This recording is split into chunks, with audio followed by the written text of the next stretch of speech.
ठाणे में लगातार जारी बारिश ने जनजीवन अस्त व्यस्त कर दिया है। निचले इलाकों में पानी भरने से घरों और गणेश मूर्तियों को नुकसान पहुंचा।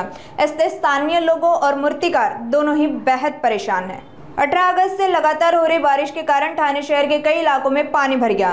निचली बस्तियों में पानी घरों तक घुस गया, जिससे आवश्यक सामानों का भारी नुकसान हुआ। माझीवाड़ा गांव में स्थित गणेश कला केंद्र में पानी भर गया, जहां गणेश मूर्तियां पूरी तरह पानी में डूब गई। कुछ ही दिनों में गणेशोत्सव आने वाला है और ऐसे में मूर्तियों का हुआ नुकसान देखकर मूर्तिकारों की आंखों में आंसू झलक पड़े। एवढं नुकसान झालंय, काल सकाळपासून पाऊस पडतोय, कोणी इकडे येऊन बघत नाहीये। नगरसेवक आहेत, एवढे सगळे आहेत, पण कोणी इथे येऊन बघत नाहीये ना कसलं सहकार्य करत आहे। एवढं नाल्याचं पूर्ण पाणी बाहेर आलंय, नाला सफाई करत नाहीत, काय नाही। नाल्याची सफाई देखील व्यवस्थित झालेली नाही। काय करायचं आता, गणपतीला फक्त अवघे 7 दिवस राहिले, 7 दिवसात हे एवढं सगळं नुकसान झालंय। आता कसं काय करायचं हेही सुचत नाहीये आम्हाला।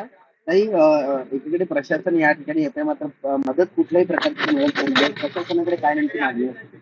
आमची एवढीच मागणी आहे, जेवढं आमचं नुकसान झालंय तेवढं थोडंफार तरी निदान का होईना येऊन बघावं तरी, की बाबा काय झालंय।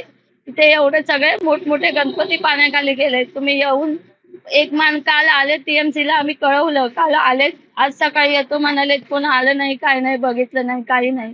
की काय बाबा प्रयत्नही केला नाही की कुठून तरी पाणी काढूया, काय करूया, काहीच नाही।